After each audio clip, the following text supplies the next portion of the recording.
everybody, and welcome to the Morning Tea. I'm Alex Schiffman, and I am joined by my favorite person in the world, Courtney Revolution. How you doing, Courtney? Hello, everybody. I am Courtney Revolution. Welcome to the Morning Tea. I'm doing pretty good. Alex Schiffman, how you doing today, girl? I am doing well. You know why I'm doing well, Courtney? Because we have an amazing show today. Of course, if you're just joining us, our girl Naz Perez will be on the show today to give a little lowdown about what you should be streaming right now. She's coming to us from Rotten Tomatoes and one of our favorite segments, Watch With Us.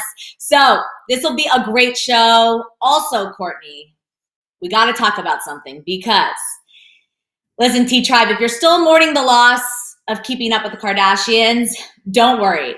The Housewives of Salt Lake City have chimed in and presented an amazing trailer, and I need to talk about it with you, Courtney, because what is happening? This is drama, and we need it, right?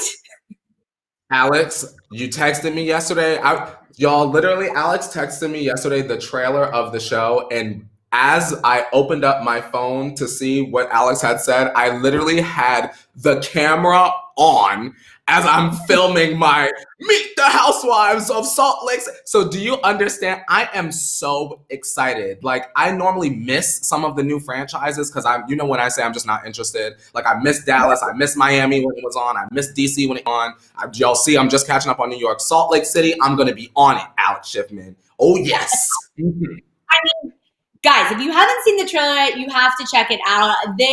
There's ex-Mormons. There's like incest happening. I mean, Courtney, we talked about it. Someone is like dating their step-grandfather. Business. I mean, this is, and like Salt Lake City, when they first announced it, you were like, okay, you hear about Salt Lake City, it's like, a town like Aspen that is bougie and filled with snow and fur and all that jazz. So you're like, okay, like I get it. But now I get it. And I cannot wait for this season to begin, right? I didn't realize that, first of all, let me just say this. I don't know anything about Utah. Utah for me is just like one of those states that, girl, I couldn't even point to it on the map. So I really didn't know what to expect. So when I saw the trailer and I started reading the articles and the notes about it, I was very surprised to kind of find out that it'll probably be centered around spirituality and religion and the Mormonism. And it's very interesting to me. I'm ready. Right. This is kind of the first franchise where they're really heavily focused on religion. And we know that the Mormon community is such a large community. And so it'll be interesting to kind of get a look into that. And also the ones that have left the church. And, one of your faves is now joining the Islam religion, right? Yes, Jen Shah. I mean, this is going to be good. She looks like she's got a personality that I want to watch, right? Yes, she's gonna bring it, Alex. I don't know how. I don't know if Ray is watching. Ray, can we get Jen Shah on the Morning Tea? Can we interview Jen Shah at some point? Girl, I hope Ray is watching. Powers That Tea, girl. Let me hit my earpiece. Powers That Tea. Can we get Jen Shah on the Morning Tea? We want to get the tea from her. We need that sass. Of course, after the trailer came out, I went on all their Instagrams and I did my Instagram stalking and I found out all about their lives and I'm just ready. Like, bring me that. We need we had one family leave and we're still crying over that, but we can wipe the tears with this new Real Housewives franchise, right? Oh, yes, ma'am. Oh my gosh, it's so good. And of course, T-Tribe, if you're just joining us, let us know in the chat, where are you watching from? We have a great show for you today. A lot of tea to spill. Let me just break it down what we got on the show today. Of course, if you haven't heard the news yet, speaking of the Real Housewives, Denise Richards announced she's officially leaving Real Housewives of Beverly Hills after 2 seasons on the show, which we kind of expected. I mean, this is not a shock or surprising, but still sad to see her leave. Then Sky Jackson was spotted outside a Dancing with the Stars rehearsal with some delicious Chick-fil-A and couldn't be more relatable. So, she's a little snack before rehearsal. So we'll show you all the photos. And then Paris Hilton is chiming in on the Free Britney movement. on Andy Cohen's Sirius XM show. So they talked a lot about Britney and how, Paris can really relate to being controlled and growing up and all of that. So it's pretty insightful. So stick around for that. Then Shane Dawson is back on the internet, Courtney. I don't know what's going on, but he's back in his fiance Ryland's new video. So we'll spill all that tea. Then Jacob Elordi, for some of our couples Thera-Tea, he takes the same girls, different girls to the same spot. Like, you can't find a new date spot. So we'll tell you where he's taking everyone. Then Niecy Nash is setting the record straight about her recent marriage and the reasoning behind it, and it's not what you guys think. And then Andy Cohen weighs in on the question we've all been asking, is Kris Jenner gonna be a new Real Housewives of Beverly Hills? I mean, with this new Denise Richards news, it couldn't make more sense, right, Courtney? Right? I'm sure there's a lot of women they can choose from, but I want Chrissy. We want Chrissy. It'd be so seamless. We need it.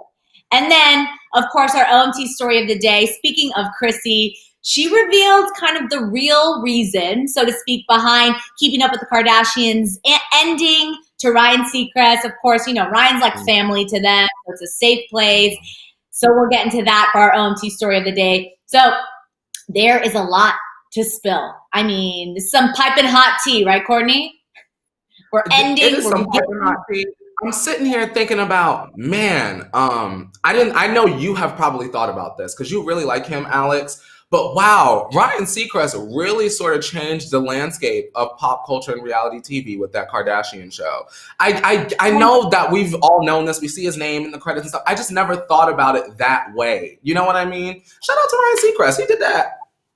I mean, the Kardashians changed the world and the way we view pop culture and social media and all of that. I mean, we have to give that to them. You can have whatever you feel about the Kardashians, but you can't argue that they didn't change reality TV and, had such an influence in pop culture. That can't be argued, right?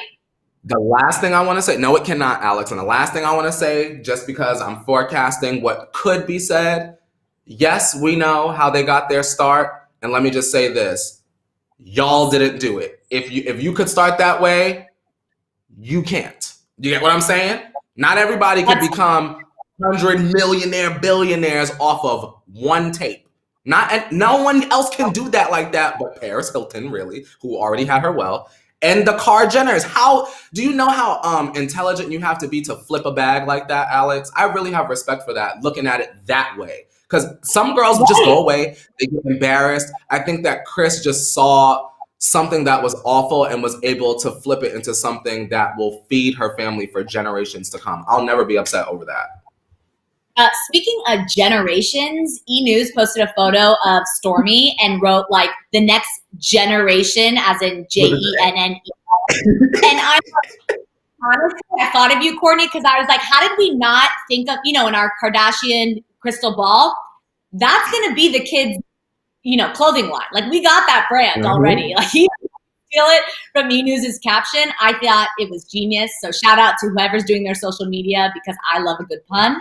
And I'm here for it, for a new company. The Kar Jenners always need a new but shout out to the team. You are watching from Texas in the house, Pam. Patricia's coming Long Island, New York. Yes, Courtney. One of our Tea Tribe members, Betty Ann, who's here like every single day. Betty Ann is expecting a baby. Congrats, Betty Ann! Betty Ann, that's amazing. Do we know the gender yet? If not, it's okay. But come back and let us know so we can choose a name. You know what I mean? Yeah. We love that's so much some all the baby teaspoons in the Tea Tribe. Yes. And hello to Alexa. She's coming from Indiana. She's missed us both. Aw, we miss you too. Emmanuel, of course, is watching from the UK. And then our girl Mika is coming from Nebraska. And I think we need a little 5, 6, 7, 8. Miss Mika, nice to meet ya. Miss Mika, she on fleeka. Miss Mika, she loves the tea-ya. And we'll see ya. Miss Mika. Go, Mika. Go, Mika. Go, go, go, Mika. Happy thick. Thursday to our good sis Mika. You know, it's always nice to meet you, girl. Yes. All right, Courtney, it is about that time. Let's pour up that hot water and spill all the tea we have to talk about on this thick Thursday because it is so much. And then, of course, we got to get to our Watch With Us segment with our girl, Seacrest. So let's do this, Courtney. Cheers. You got it. Yeah. Cheers. Bam. Woo. All right. Mm-hmm.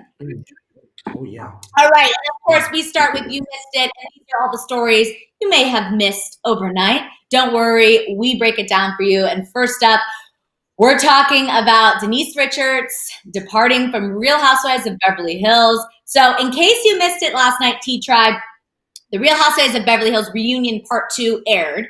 And then Denise was going against the entire cast and even Andy at one point. So this got crazy. Andy brought up the fact that Denise said she and Brandi were friendly when asked about their relationship during a BravoCon panel. She said, quote, "I truly meant it because at that point I had no reason to say anything negative about Brandi." But then Andy pushed back and pointed out a perceived kind of inconsistency between calling Brandi an acquaintance and now saying, or previous saying, they were friendly. So Denise responded, wasn't having it, and said, "I feel like you're trying to discredit this, and that's not cool." So she went out Andy. All right. He defended himself, saying, "I'm showing all sides. I'm showing every side." You know, Andy's very neutral in this situation. So to have Denise come at me, "Hey, you're not taking my side," was interesting. And then shortly after, of course, we heard she's not coming back. So maybe this has something to do with it. As we know, the ongoing Brandi and Denise scandal was basically the entire storyline of this season. And then fans became divided. There was Team Denise, Team Brandi. And then some castmates even pitted themselves against Denise, accusing her of trying to kind of change her image in the second season. Her first season was filled with her, talking about her husband's what and being very open about her sexuality. And this time she was worried about the children and what we say about the children and very reserved. And we saw her kind of trying to control her image. So I see what they're saying. And then, of course, Denise broke the fourth wall and did the bravo, bravo, bravo, which is supposed to be a trick that didn't work. So then we followed that with a cease and desist, which I guess, I don't know if it worked or not, but she's no longer returning.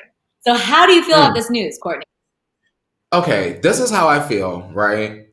I don't care if Brandi and Denise were friends, whether they were acquaintances, whether they met in a crowded club and made out in the bathroom, what have you. My thing is this: nobody deserves to be outed, right? So if it's true, Brandi's wrong. If it's true, Andy's wrong. And if it's true, all of those women are wrong and annoying.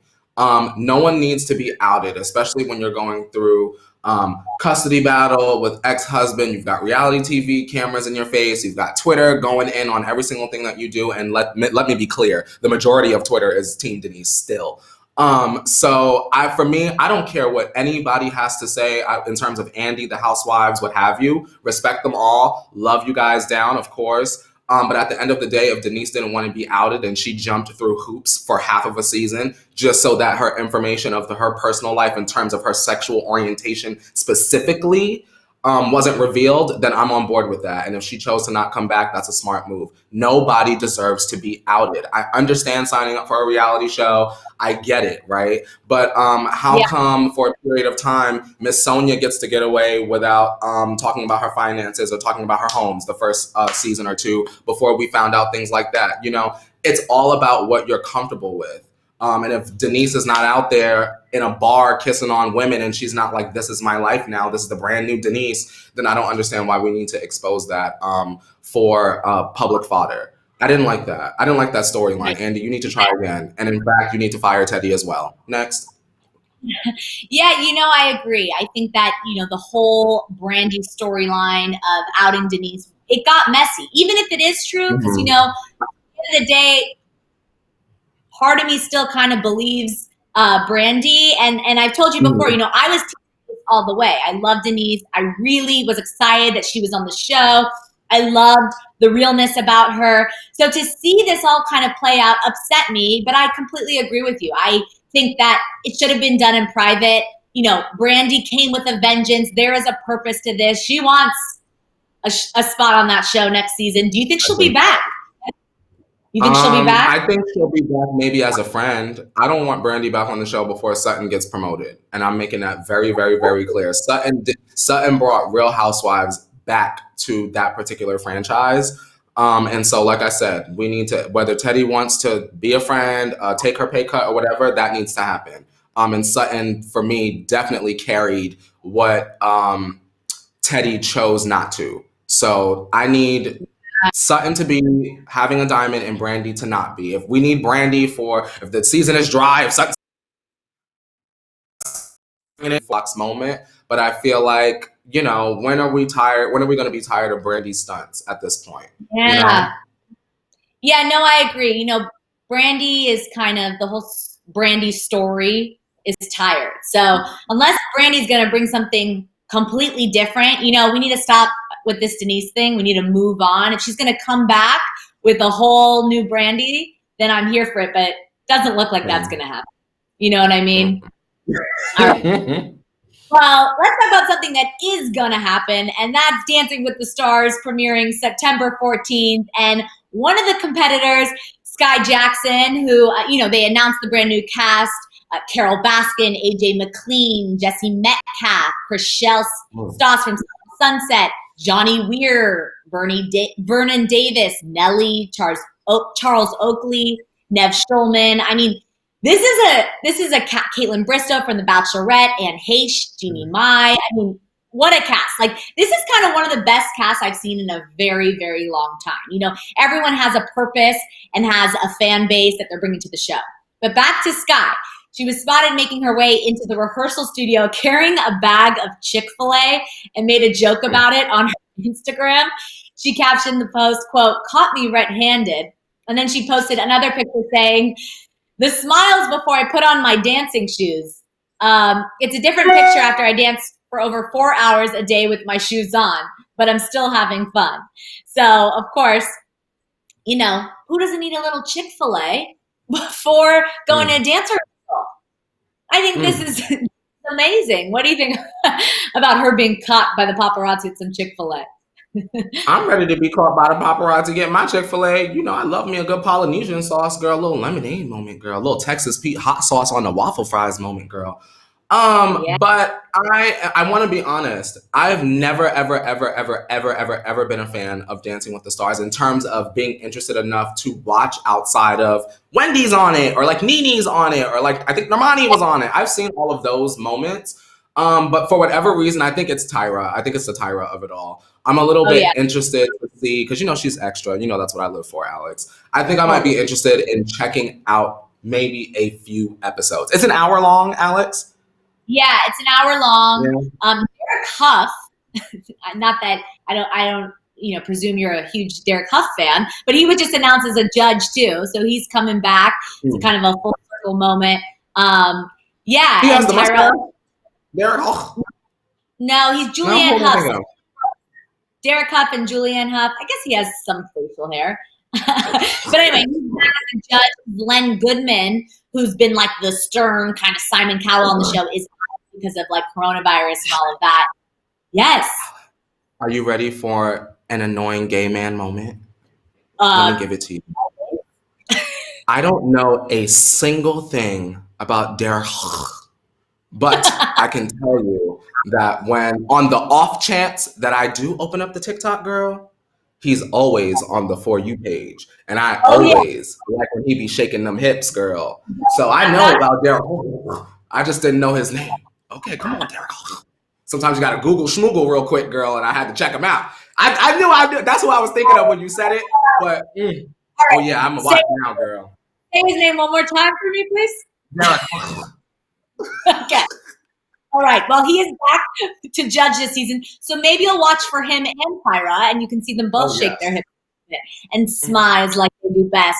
I also wanted to chat. Alana asked if I said Carol Baskin, and yes, I did say Carol Baskin. Tiger King fans, she will be on the show. I'm sure we're going to see some exotic dances, so stick around for that.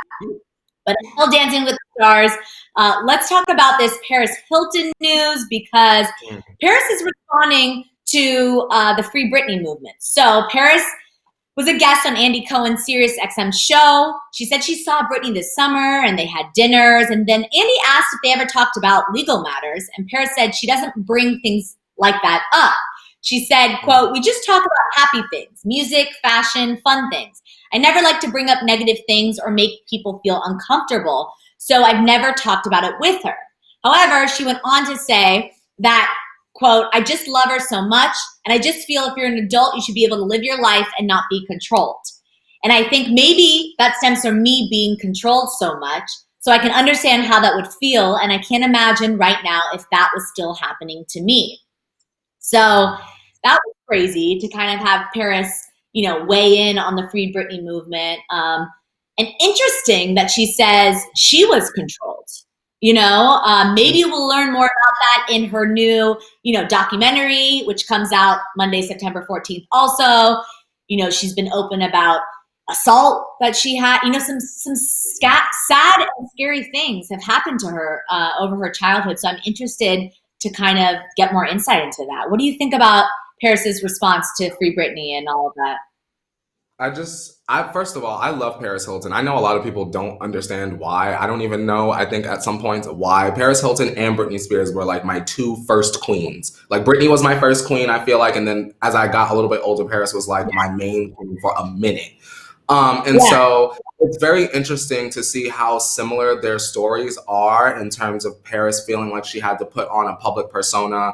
I think that people could digest because the baby voice is fake and, her intelligence is not low like so many people perceived. And so I think that her and Britney are able to kind of easily find a common ground because they both come from that kind of foundation, I'll say. It's sad to me though, and I wonder who else has had lunch with Britney or who else has been to the compound, who's met Sam. I'm glad that Paris has kind of opened this door for speculation because I never thought about Britney having friends, as weird as that sounds. Obviously Britney has friends, but like for whatever reason in my mind, I never thought of people going to see her. Like, you know what I mean? Has Christina gone and seen her? Had, maybe her and Mandy Moore are like, kikiing on the phone and we just don't know. There's more to the situation than meets the eye.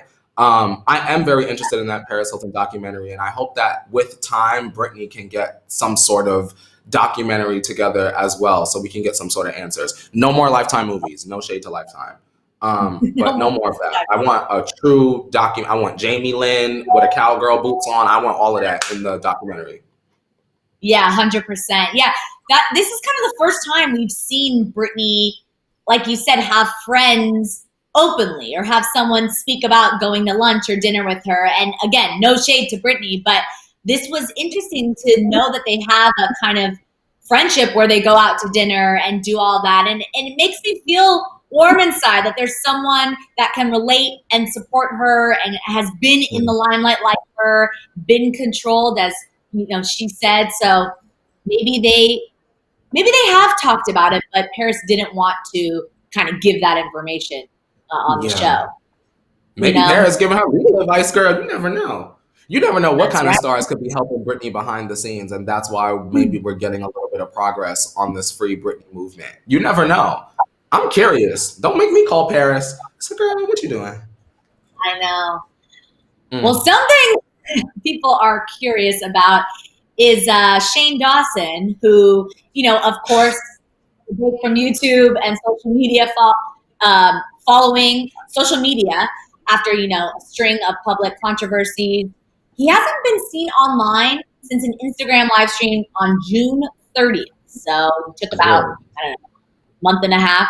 After, of course, he released a video apologizing for using blackface and racial slurs in the past. So he recently made an appearance on his fiance, Rylan Adams' latest clip on YouTube called Our Bedroom Makeover Reveal. So they spent the first almost minute talking about Shane's haircut and how Shane changed the swoop of his hair. And Shane continues to be in the video making commentary about the makeover. Courtney, what do you think's going on? Why is Shane back? What is this all about? Tell me. Shane Dawson is garbage, Alex Schiffman, period. And just because Rylan decided that he wanted to be cute and put him in his video, Rylan is trash by association. And I mean that with my whole chest. The fact that Shane Dawson did all of those things, lied, manipulated, got involved with Tati, tried to ruin a child's career. Shane Dawson is garbage. I don't want to see him on the internet ever again. Not saying that I want anything to happen to him in his personal IRL life. I don't want to see him on a computer screen. I don't want to go on Twitter and see his face on my timeline. I have both of them blocked and muted. I think that they're both awful. I think the fact that Rylan screams at fans in defense of Shane, I think is awful. I think that they both put up a facade that they're both nice people.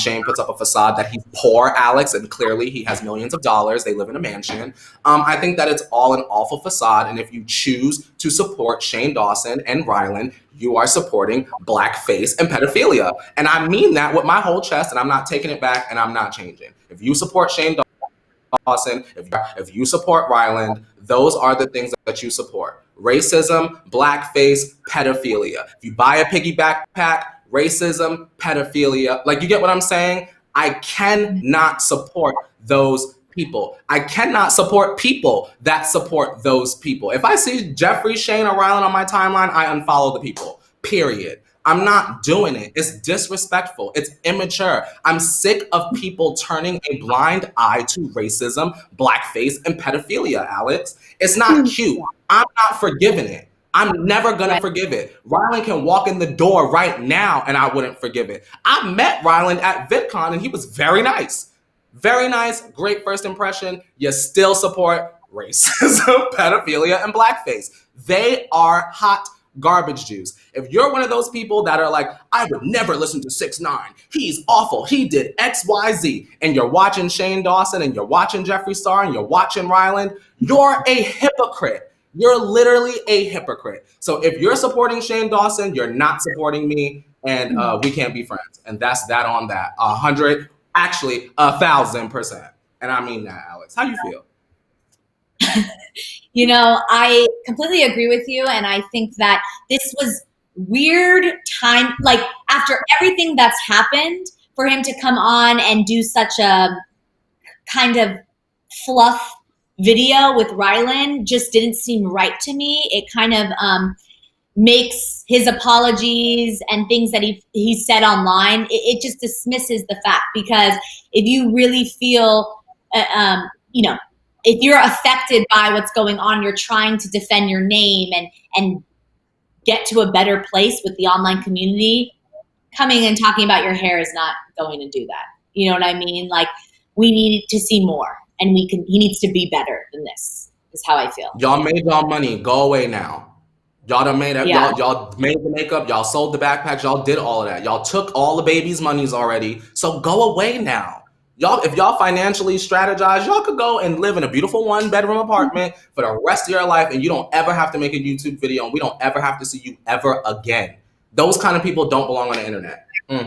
Or use this moment to educate yourself and educate your followers and just be better. You know, and that's part of this entire movement, is growing and educating and using your platform to get that word out there. So he could handle this very differently. And I think that if he wants to continue to have a life and a career online, that's where he should go. That's the direction I would choose to go. All right. Well, on that note, let's do one of our lighter segments, couples Thera-Tea, because we have to get into some of our couples before, of course, our girl Naz Perez will be joining us. So get this. We talked about it a little bit at the top of the show, but Jacob Elordi is taking different girls to the same spot. So if you're in New York City, Jacob Elordi will probably be at a farmer's market near you. So the latest news is that he's reportedly dating Kaya Gerber. Twitter fans noticed that he took Kaya to the same spot he previously took Zendaya and his other ex, Joey King. Now, here's a photo from Twitter. You can see this. She says, at Jacob Elordi, be like, I know a place, and then take you where he's taking every girl he's ever dated.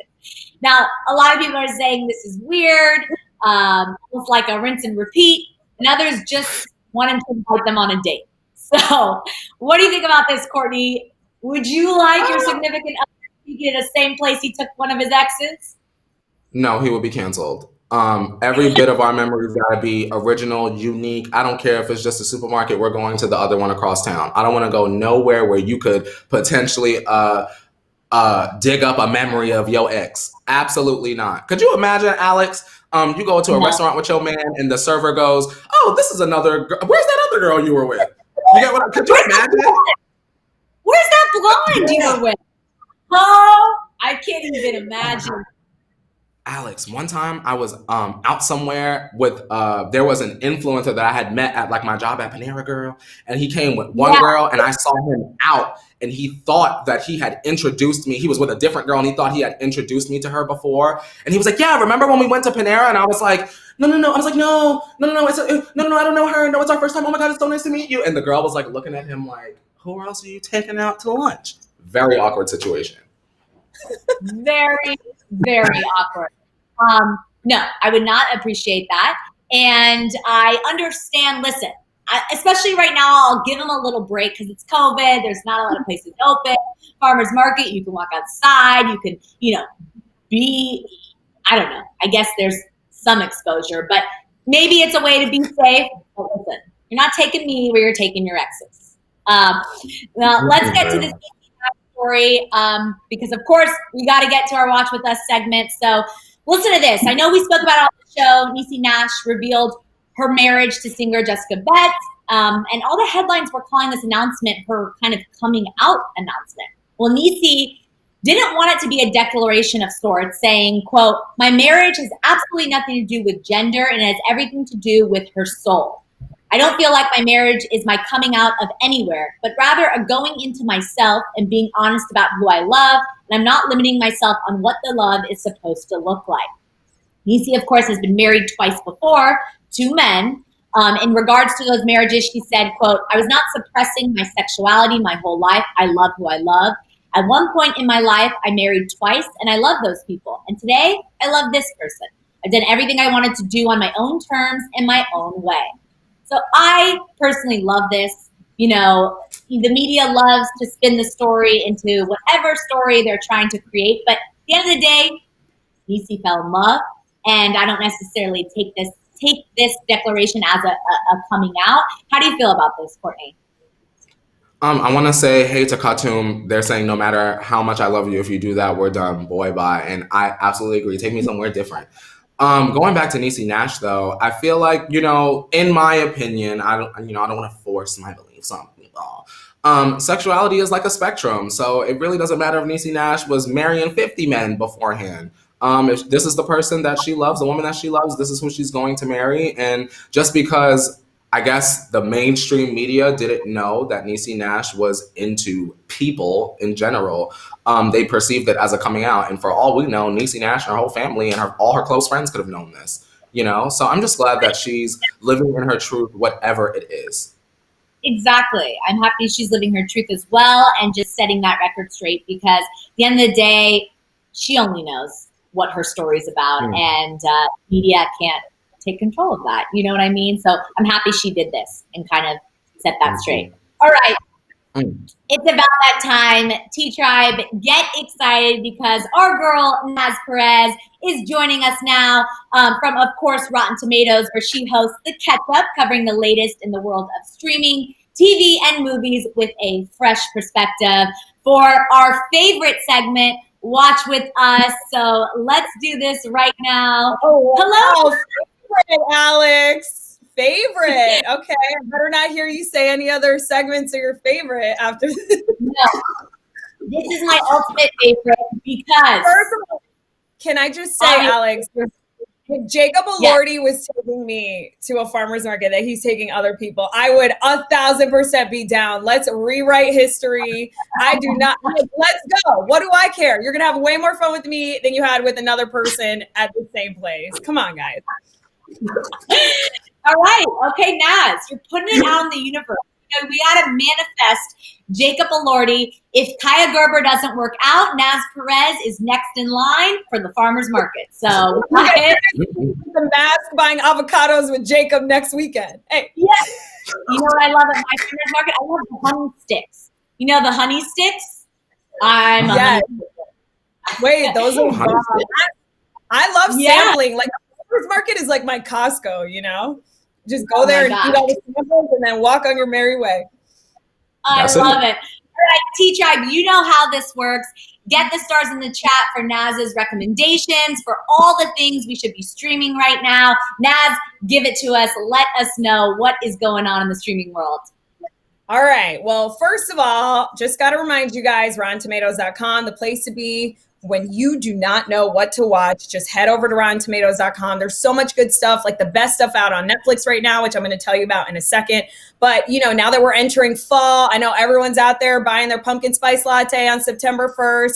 People think football. One of my favorite lists on our website right now are the 30 essential football movies to watch. So everything to get you ready and cozy for fall as far as like watching from your couch, Rotten Tomatoes has got your back. But let's talk about Netflix now, because Netflix gave us a gift that is Sister Sister on Netflix, out right now. Never knew how much we missed you. Oh my God, guys. Hey! All seasons of Sister Sister landed on Netflix September 1st among a number of Black sitcoms. So thank you, Netflix, for doing that. It was in the top 3 when it first launched on the streaming service. Stars Tia and Tamara Mowry, which I think most everybody here knows, but if for some reason you don't know who they are, Tia and Tamara Mowry, they play twins who were separated at birth, both adopted. They run into each other at a shopping mall, discover that they're sisters, and then they move in together with their adoptive families. But I cannot talk about the show Sister Sister, guys, without talking about the goddess that is Jackie Harry, who plays Lisa Landry, Tia's adoptive mom. This woman has made me laugh like no other person in the world. Her one-liners and jabs at Ray, like Tamara's adoptive dad, are just so good. Her comedic timing is impeccable. And I low-key forgot how she was basically the reason why I love this show. I also love this show because representation matters. It's an American classic. It aired from 1994 to 1999. I feel like it needs to be seen by everyone, especially kids today. Also, guys, can we talk about the 90s fashion to die for? Their matching outfits, the collection of hats that Tia and Tamara wore were such a vibe. It is the most bingeable show available to us right now. And I think it'll just make you guys feel good on the inside. Also, like, fun fact, when it came out, I remember we had a kid in our neighborhood named Roger, and we would always be like, "Go home, Roger!" until I started watching the show. So you guys gotta check out Sister Sister on Netflix, among a number of other Black comedies that are actually on Netflix right now and coming to Netflix, like Moesha, The Game, Girlfriends, The Parkers, Half and Half, One-on-One. So Netflix is a place to be right now. I just want to say that I'm so proud of Netflix because they are putting these shows up now that were part of my childhood. Jackie Harry is a legend. She is an icon. Shout out to her because she follows me on Twitter. Oh, she has taste. And I just think that she doesn't get her flowers enough. And so I'm glad that Netflix put Sister Sister on so that the younger kids, like there are a lot of Gen Z, I have a lot of Gen Z mutuals that are like, I've never seen Sister Sister before, but oh my God, Lisa is everything. I'm like, yes, you better know about Jackie Harry. Oh my gosh. And the bucket hats are back that Tia and Tamara wore. Speaking of the 90s fashion, those hats are back. So this is just on brand for 2020. So I am so ready to go home, Naz, and watch Sister Sister. Maybe we can we can coordinate matching outfits and hats, Alex, and do like a Zoom photo shoot after. But yeah, perfect. I'm living with Sister, and Courtney, I cannot believe that she follows you. Like that is honestly like everything. And I actually tweeted, you know, because like I said, it was like number 3 right when it first came out on Netflix. I'm sure you guys all see it in your queue. But I remember reading her Twitter actually, and she was tweeting how excited she was that a whole new generation is going to get to enjoy this show. So I hope you guys take the time to binge Sister Sister. Mm-hmm. Yes, definitely. Well, what else can we watch on Netflix? There's something with Tom Holland and Robert Pattinson. Tell us. Yes. Oh my God. The amount of eye candy in what is called The Devil All the Time. So it's a movie that's coming out next week on Netflix. I have 3 words for you guys: Tom, Robert, and Bill, as in Tom Holland, Robert Pattinson, and Bill Skarsgård. So basically, if Spider-Man, the Batman, and Pennywise all starred in a movie together, this would be it. So it's an upcoming Netflix original film. It's a psychological thriller, Southern Gothic drama, and it's an adaptation of Donald Ray Pollock's award-winning novel. So what's even cooler is that the author of this book, Donald Ray Pollock, he actually narrates the film, making this a really authentic experience if you love the book, which I think is pretty dope. The movie takes place over 2 decades. So it's between World War II and Vietnam. And it's about this boy named Arvin Russell, who's played by Tom Holland. And he's like this good Christian boy in a Bible town in Ohio, and how all these like sinister characters sort of converge around him as he fights evil forces that threaten him and his family. So Antonio Campos directs this film. He said so much about Robert Pattinson's performance and how I was reading an interview and he was saying that Robert Pattinson gets so into character that he felt like he was somewhat possessed, and that there were so many great takes that didn't even make it into the film that just got me so excited, because I think we all know Robert Pattinson is just like, we're like living in a Robert Pattinson renaissance. Like after The Lighthouse, he's in Tenet right now. He's going to be on this. He's going to be the Batman next year if that ever finishes production. Hopefully, if COVID just takes a rest. But basically why I'm recommending this to all of you is because, you know, we've had a lot of movies that have come to us through streaming, but we haven't really had many star-studded movies like this one. So really don't sleep on it. Put it on your calendar. Maybe invite a friend over who's been safe and social distancing, like I'm sure all of us have. And check out The Devil All the Time next week on Netflix. This is very exciting. Of course, like you mentioned, you know, Robert Pattinson not filming Batman anytime soon. So if you need your Robert Pattinson fix, we got to check out The Devil All the Time. So I am here for it. Yeah. I'm ready for a good thriller, girl. That sounds good. Yeah, exactly. We need some thrillers. We're entering fall. And also, yes, Alex, I don't like to go too long without taking a look at Robert Pattinson's jawline and just like admiring like the perfectness of it. You know, he's just like chiseled AF. I love it. All right, well, we're moving over to Hulu, right? Yeah. Naz, tell us about 10:15, which I love this name. I mean, oh my God. First, before I start talking about the iconicness and just the greatness of what is Pen 15 season 2, I need to know, Alex and Courtney, like, do you guys love Pen 15? Because I'm obsessed with Pen 15.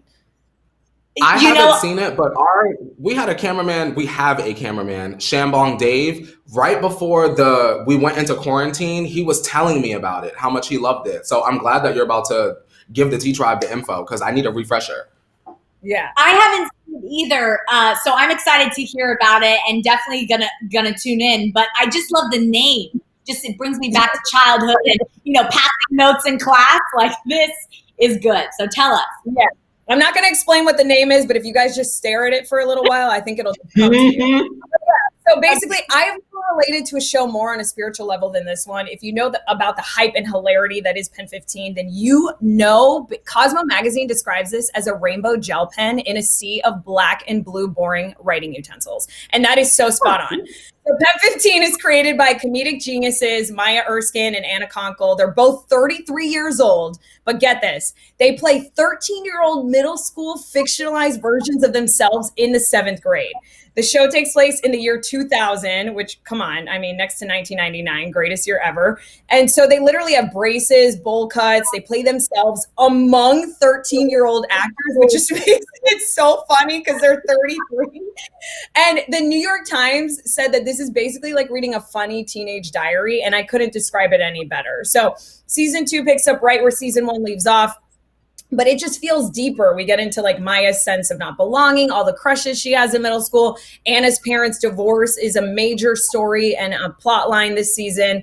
And I just liked it because I felt like this season was a little more mature. I felt like they threw more money at it. I feel like the production quality was a little higher and it felt a little smarter. But there were so many cringeworthy, hilarious moments. Like, I can't give too much away to you guys, but everything in this show, I'm just like, yes, this happened to me. Like in season 1, they get aims and screen names, you know, and I'm like, oh my God, like I don't remember that. But in this season, they basically go over to like some girl's house who's like rich, and her mom has like all the snacks, you know, like we all had that one friend who had like the pantry just stacked with all like the real, like everything, like Chips Ahoy, Lay's. But then my mom never had that. I always had like the generic version of everything. I was like so annoyed. But basically there's another scene where they're like shopping, guys, and they're like, they find like this Tommy Hilfiger shirt and they're like, is this real Tommy? And I'm like, oh my God, I remember. I remember when we were literally. It's good. Anyways, the last thing I want to share with you guys, I kind of have good news and bad news. So which one do you want first? Bad news first. The bad news first, yeah. Okay, the bad news first is we only get 7 episodes next Friday when it premieres, but we get actually 14 episodes in total. So the last 7 we're going to get in 2021. And so yeah, do not sleep on Pen 15. It is my favorite. It's 93% fresh on the tomato meter, 88% average audience score, which is a big deal. People love this show. September 18th on Hulu. It sounds bingeable, Naz. Like, since they're cutting up the episodes like that, it sounds like it's something that you'll want to watch back to back to back to back. So I'm kind of excited about it. I might want to check that out this weekend. Yeah. Please, guys, please watch it. You'll die laughing. It's so good. Wait, Naz, dare I ask what your AIM screen name was? Yeah, it was, I contrary to popular belief, I'm very short. So it was short stuff 2N. And it was 2 because there were 2 kids in my family and my name started with N. Like it was, what was Courtney? Mine was Dark Corn 11 because everyone called me Corny instead of Courtney. So I just named, my screen name was Dark Corn 11. Wait, that's and then when sick. I became like a cool popular teenager, then it became Share the Scandal. Oh yes. You're like, I have a ride. I'm no longer Dark Corn. Well, I think mine is the most embarrassing out of everyone. So, Nelly had hot in here. Well, I was XO, hottie in here, OX. Like that's, I don't even think that it should be allowed. But there you have it, guys. Huge Nelly fan, I guess. XO, hottie in here. Because he's back. You were probably picking up those chat rooms, Alex. You know what? As I was a very good girl, like the name didn't really fit me. I followed all the rules, but it's embarrassing. I feel like everyone, when you talk about their AIM screen name, you just get the worst of people. You know what I mean? You just get most embarrassing. All right, well, let's move back. We're going back to Netflix for our next one, Ratched. This is my favorite one. I love this. Yes. Okay. So it's Ratched, and it's a prequel series to Ken Kesey's novel One Flew Over the Cuckoo's Nest. So this show stars the dazzling Emmy Award-winning and Ryan Murphy staple Sarah Paulson as the infamous nurse Mildred Ratched. And the show is basically her origin story of how she goes from being a nurse to like a full-fledged monster as she makes her way up the mental health care system. So what's really cool is that Nurse Ratched is like one of the most iconic villains like in pop culture, and now we get to meet a younger version of Nurse Ratched. Excuse me, I have to burp. This is so gross. All right, I am good. I'm here. So this is really exciting. Because if we've learned anything from American Horror Story, guys, it's that Ryan Murphy will give us a very enticing thriller. And this one is on Netflix. And all I can tell you is that there are so many twists and turns. This is such a fun, original story. My jaw dropped at the end of episode 5. I will not tell you why. But what's really cool is that Ryan Murphy actually mapped out a 4-season origin arc. And the show's already been renewed for 2 seasons. So this is one that's going to stick around. You definitely want to watch it. Also, Sarah Paulson's Nurse Ratched is set to face off against a different male adversary each season. It also stars Cynthia Nixon, aka Miranda from Sex and the City, the iconic Sharon Stone. So I'm sure, as you guys can tell, a big reason why I love it, if you haven't guessed yet, is that this is a very stacked, strong, female-led cast. Also, the 4th season is supposed to blend in the Cuckoo's Nest narrative. So if you've never read it, now would be a really fun time before this show comes out, September 18th. Wow. You know what I love about this? I love Ryan Murphy, and I watched the trailer, and what I love about him is you see something he creates and it looks the same. Like you just know exactly that it is a Ryan Murphy show. And of course, Sarah Paulson is an incredible actress. She is scary. Guys, if you haven't seen this trailer yet, it's eerie. So I am ready for this. This looks good. Yeah, I'm excited. I had forgot. I didn't know the show existed until I was on Twitter one day, and I think I actually had seen Wesley retweet something or like tweet something about it. And so then, you know me, I was like, well, what is Wesley talking about? And when I looked it up, I was like, oh, this is Sarah Paulson. Oh, this is going to be good. Because me and Wesley's taste is very similar. So I know if Wesley is very much about it, there's like a 95% chance that I'm also going to be about it. So also the fact that it's already been renewed, I'm watching. I will not be left off of the train.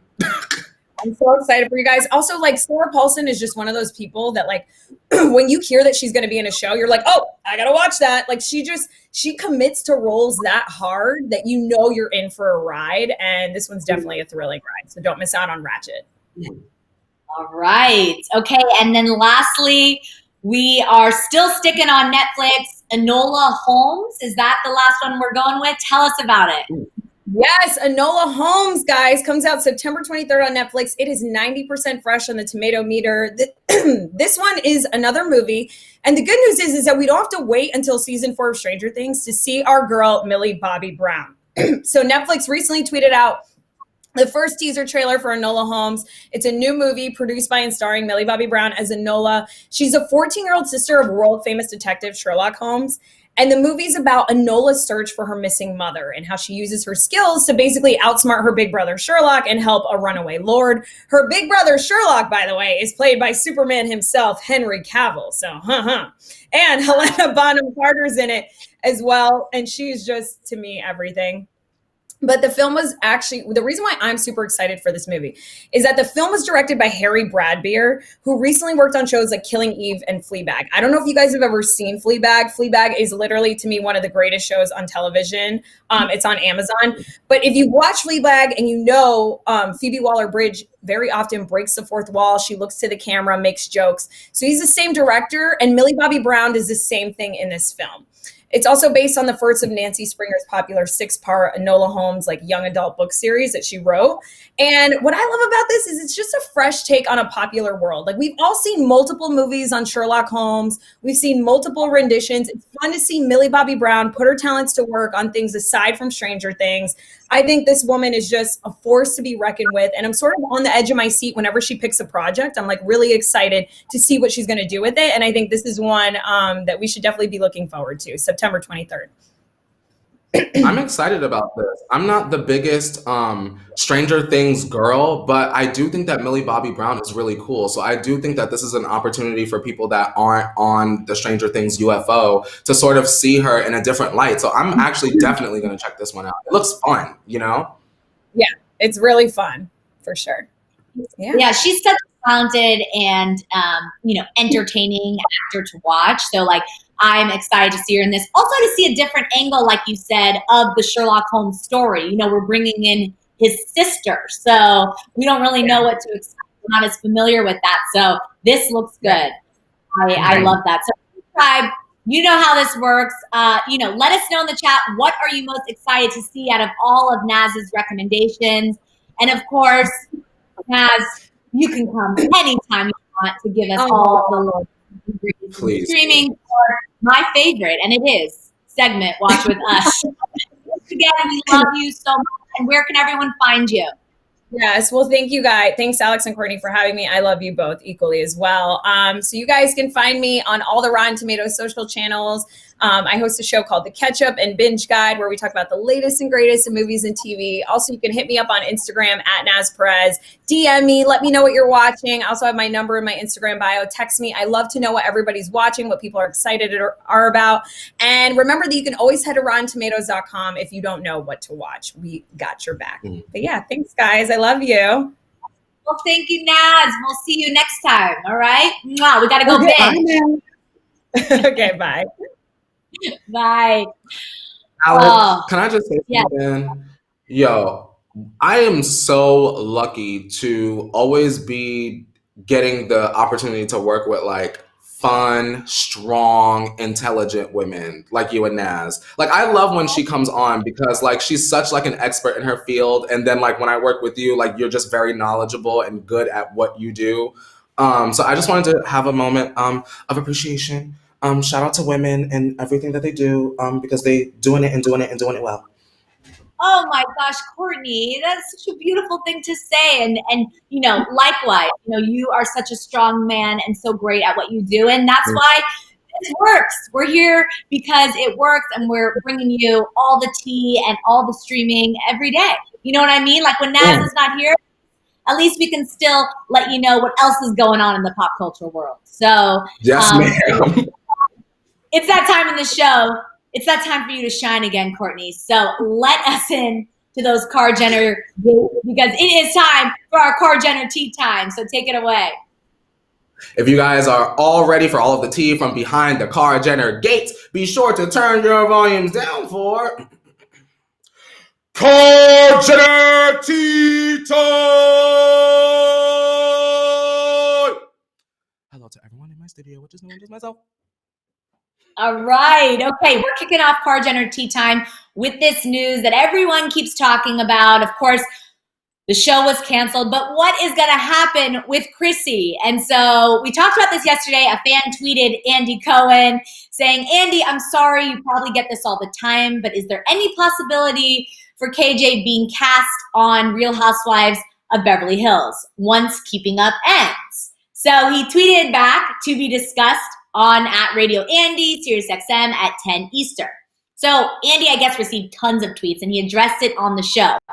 He said, quote, I got so many DMs and tweets saying Kris should join the Housewives. She's good friends with Kyle Richards. This should happen. Make it happen. And then I tweeted that I would be talking about it on the radio today, and I got a whole bunch of tweets saying don't do it. It's so interesting to me, he says. I think it would be a huge get too. And by the way, she's already connected with the cast. She knows she's good buddies with Kyle, no joke. She knows everyone on the show.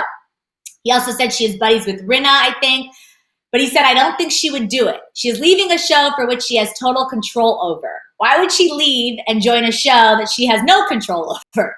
She wouldn't be an executive producer of the show. She wouldn't have control over the edits. So I think for someone who is used to having so much power over a show, I can't see her surrendering that power. It would be a huge get, again, but I really don't think she would do it. I don't think she would do it as a friend. So Andy put his producer hat on, and I think that is a very, very good point because I thought about that as well. This is her personal show, her family's show. She has so much control over it. She's an executive producer. Why would she go on a show she has no control over and kind of toy with her image possibly? I thought about that as well. And also there were comments yesterday when we discussed it that were saying that Kris Jenner is like above the Housewives franchise. And I could kind of be on board with that a little bit. But I mean, not to compare, but some people would say the same thing about Denise Richards. Like, girl, you're an icon. Why would you be on Housewives? The people said the same thing also, Alex, about Kim Fields. Kim Fields is like, she is a legend. Facts of life, living single. Why would Kim Fields come on to Real Housewives of Atlanta? I think that Kris may consider it after all of our eyes are off. You get what I'm saying? I think that maybe the kitchen is too hot and they need the break, I think. They're going to take a moment to sort of catch their breath, maybe go on a year vacation to Bali or something like that. And I think that eventually, to be honest, and this is just a speculation, where's my crystal ball? I really feel like they'll get bored. And Kris especially will get bored. The businesses the girls can handle, but I think that Chrissy is going to want to do something in her off time that's not hanging around Corey. I think that she'll do it with time. That's what I think. Yeah, that's a good point. It may take a few years, maybe eventually, but she's not at that point in her career. Real Housewives, like a Denise Richards, someone that was very successful and then may have been off your radar for a few years.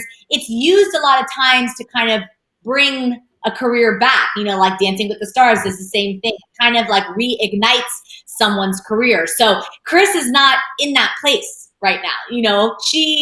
She's fine without Real Housewives of Beverly Hills. However, I think as a fan and as us that we love to see her, we would enjoy it. But like you said, I think she would get bored also. I think if the ratings started to slip, Alex, I think Andy would make Chrissy an offer that she can't refuse. If it ever got to I don't know, and maybe Alex, you can fill me in and I won't take up too much time because I know we're about to go over. I know that season 5 of Real Housewives of New York where Aviva slammed the leg down, that season was good, Alex, but it was not great. So I wonder what Andy or the producer said to Bethany to have her return. You get what I'm saying? Because I feel like Aviva did the most, and the only way to keep the show going up was to bring Bethany back because I've been missing my girl. So now she's back. I wonder if they made her an offer that she could not refuse at the time. And will they do the same thing with Kris Jenner? Should the show find itself in the same kind of position? Right. That's a good point. All right. Well, since we're on the subject of Kris Jenner, let's get to our OMT story of the day, which happens to do with our favorite Kris Jenner as well. she reveals why Keeping Up with the Kardashians is actually ending to, someone that's part of the fam and an executive producer of the show, and the reason kind of why the show happened. So Kris Jenner phoned in Ryan Seacrest's radio show and attempted to explain the decision behind ending the show. So Kris said it was, quote, just the right time. I think the number 20, well, it used to sound good until 2020, but the number 20, it just seemed like the right time. She also mentioned taking a minute to breathe and slow down a bit, not necessarily professionally, but in regards to figuring out what's next. So yesterday we said we knew that she had a plan of what's next, but it seems like Kris, coming out of his mouth, they don't really have a plan for what's next, and that's okay too. So Kris did spill some tea that Khloe was taking it the hardest and hasn't stopped crying since it was announced, which is not shocking to me. You know, Khloe is one of the most, emotional ones. You know, we've seen her open up more than others. So Kris admitted that she hasn't fully processed it. And she was telling Ryan Seacrest, or Kris herself, the day before she was really strong, but during this interview, she remembers the first interview they had and how excited she was and nervous, like reminiscing before their interview. And Kris called the show the best home movies we'll ever be able to produce, and she's grateful for every single moment. So this was emotional to read, you know what I mean? We spoke about it yesterday, but this show was part of all of our lives, and I think that they really had a good run, and it may just be time to move on. So how do you feel about this, Courtney? Once again, I really want to commend them all for being mature enough and realizing that we don't want the show to be something that's run into the ground. And some people might feel like it's run into the ground now, but trust me, if they wanted to, the show could have went on 10 years and, Mason would have started having full-on confession. Like, you know what I mean? And we don't want that. I think we need a break. And you know what, Alex? It is my belief that we will get a second Keeping Up with the Kardashian with maybe some of the children and maybe, but we need the break in order for it to make some sort of impact. You get what I'm saying? I think that Kris always plays a very long game. Nothing is short or little picture with Kris. There has to be some sort of break or distraction, give the audience time to fall in love with something else. And then right when we have just barely forgotten about the Kar Jenners, bam, before we know it, Mason is 17, 18, North is getting her driver's license and stuff like that. Like, you know what I mean? It's when we're going to forget is when we'll get the book. We'll get the second series. We'll get all of the convenience, the store. Like, you know what I mean? I really think that they need this kind of break. I'm proud of them, honestly, for just being awake. I'm a little scared for Mason to grow up. I mean, between, him revealing on Instagram and his crush with an older woman like Addison Rae and, everything that's going on. Like, he may have a little Scott in him, which of course, that's his father. I'm not saying he's going to be this horrible guy at all. I'm just saying I'm nervous. He may be a little rebel. What do you think, Courtney? I mean, y'all have heard me call him Messy Mason before, and I know that offends people, but I really could care less. He is messy, and I love it. He's a child. Children are messy. They don't have that boundary of don't tell the whole that Kylie and Travis aren't together, and there's nothing wrong with that. I do want to address the chat. Makeup by Angel 101 is screaming at us, Alex, and they are screaming, so why is it ending? I don't know if you just missed what Alex read, but it's ending because it's time for it to end. So that is why the show is ending, you guys. Bam. They just slow down a little bit. The number 20 sounded like a good way to end down. And I mean, if you want Courtney and I to speculate, we know that there's too much drama that they don't want to show on the show anymore. It's getting bad and a little too invasive, and they need a break. And it is what it is. It's their show. They can decide that. And unfortunately, we will have, not as much insight into what's going on in their everyday life, but I think we'll still keep up. We got to still keep up with the Kardashians. You know what I mean? We'll see it on some way. We're still keeping up in some way, girl. You know they will. All right. Well, on that note, that is all the tea we have to spill today on this thick Thursday. Hope you enjoyed the show. And of course, having our girl Naz Perez on for our Watch With Us segment. Go binge everything you need to binge either tonight, tomorrow, this weekend. Let us know what you liked most. And of course, if you're new here, make sure you like, comment, subscribe. Let us know your thoughts on everything because we love to hear it. And Courtney, where can they find you if they want another dose of the revolution? If you want more mess with me, of course, be sure to subscribe to my YouTube channel and follow me on social media so you can see my angry tweets. Just type in Courtney Revolution there, take that and type it up top, girl. It all comes up. Love it. And I'm Alex Schiffman. You can follow me on all social media at Alex Schiffman. And on that note, Courtney, take us out because it is time to wash our hands a little bit. Alrighty, we'll see you tomorrow, 8:30 a.m. Pacific Standard Time for Shambong Friday. And now it's time to wash your hands, Leo. You better wash your hands.